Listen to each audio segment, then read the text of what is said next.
Hi all, Mary Bulger here, Naturalist with Iowa County Conservation, and today is a beautiful day. The sun is shining, it's nice and warm, so I thought we'd come outside, come down to the pond, and do a little pond study. I brought with me some tools here that we're going to use to do our pond study, and we are just at the pond that is at Lake Iowa Park, back behind the Nature Center.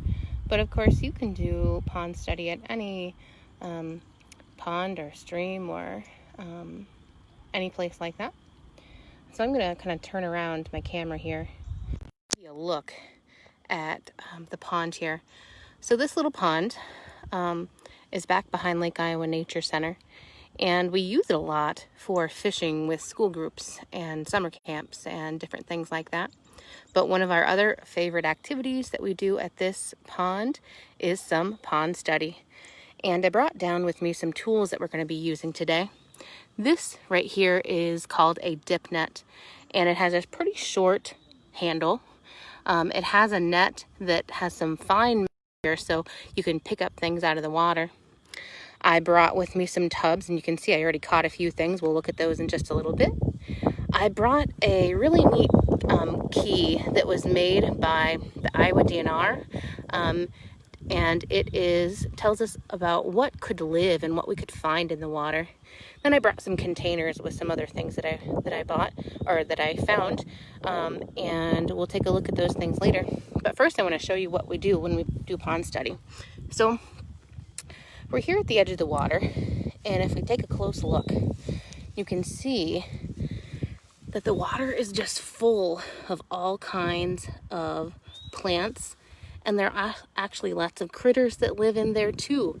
A lot of them are really, really tiny, so we can't see them right now, and they actually like to live and hide in these plants that we have here. Now, some people, when they see this, they think seaweed, and nope, this isn't seaweed. We don't live on the ocean. They might think that kind of looks like moss, and well, that's a plant too. No, this isn't moss. This grows in the water. This is something called algae, and there are many different kinds of algae that we can find in the water, and this is essential for all of those little critters, not only to find shelter, but also for some different types of food. So what we're going to do, we are going to use my dip net, and we're going to take a look and see what we can find. And when I use the dip net, I just dip it, I scoop up some of these plants, some of this algae, and then we're going to set it down, take a look what we find. Oh my gosh, guys, look. I found a little fish here. I won't keep him out of the water too terribly long, but he's a teeny tiny little fish. Oh, look at that little guy. So I'm going to put him back in the water so he can breathe. You probably know that fish, of course, they live in the water, they breathe with gills, and they can't be out of the water for too terribly long. So taking a close look, what you have to do when you look or try to collect things from the water and do pond study is look through all of this stuff here, this algae, these other plant materials, and see if you can find anything in there. And I'm looking here. Oh, if we take a look at the bottom of this leaf, you guys see that little critter? It's hard to see when he's moving around because it's so tiny. That is a little invertebrate called a scud, and so they will be in and on these plants here in the water, and they'll eat those things and find shelter there. Taking a look around. Oh, Brandy says hi. Hi, Brandy, Jackson, Colin, and Henry. Thanks for watching today. I'm going to dump this back in the water and take up another scoop to see what we can find. So I'm going to scoop up as many big plants as I can. Oh, look, we got another little fish in there. I'm going to put him back in there in the water. And there he goes. Well, let's see if we can find anything else in here, in this algae. All kinds of little critters live in these plants, and so Some might think, oh, I don't want to have algae growing on my pond. But without that, it wouldn't provide food for all those little invertebrates, all those little insects for your fish and other things to eat. It provides shelter and it provides food. So I'm looking around here, not finding much in the scoop. We'll scoop up one more time, and then if we don't find anything, we'll go take a look at the other stuff that I found a little bit earlier. So another scoop here. Oh goodness, we got 2 other little fish. Do you guys see those little fish jumping around in there? And I'm looking. Oh, we did find something cool. This guy, he's on my fingertip. That is a little damselfly larva. So a damselfly is very similar to a dragonfly, just a little smaller. And their larvae are in the water before they come out onto land. Let's take a look at some of the things that I found a little bit earlier in my containers. So, coming back over here to my key, this is a really handy little key right here made by the Iowa DNR that will tell us different kinds of things that can live in the water. And it was made for the iWater program, so people would go and sample water and look and see what lives in there. It's a 2-sided key, 1 side and 2 sides, and there are lots of great pictures and descriptions, information about all these little things that we can find in the water. So a few things that I found a little bit earlier. Let's take a look and see if we can find them. So here in this one, this looks familiar, doesn't it? So these are, again, 2 damselfly larvae. So they're an insect that starts their life out in the water.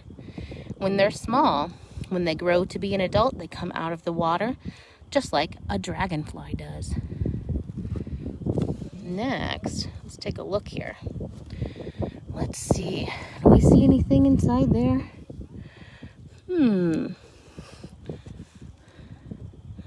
Where did my... here we go. So look at that guy. That looks like an insect to you, doesn't it? It's swimming around in the water. It has 6 big legs and 3 main body parts.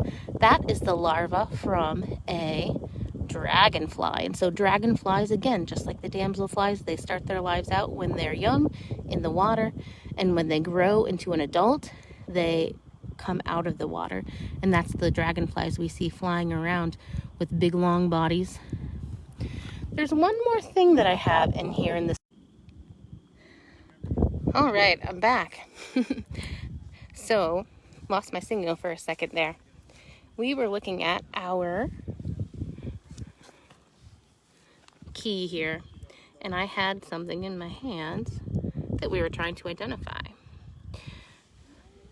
So taking a look here, looks like it has some sort of shell. It has a pretty distinct shape. Looking at number 26, it says, oh, that is a pouch snail. Neat. Inside there's actually a little snail in there. It's really hard to see. A lot of these things are super tiny.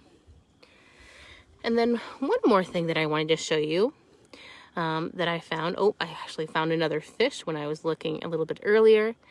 And inside, let me move this onto something white so you can kind of see the background. Inside my container here, you can see something that looks like a little worm swimming around there. And that is, let's take a look at our key here.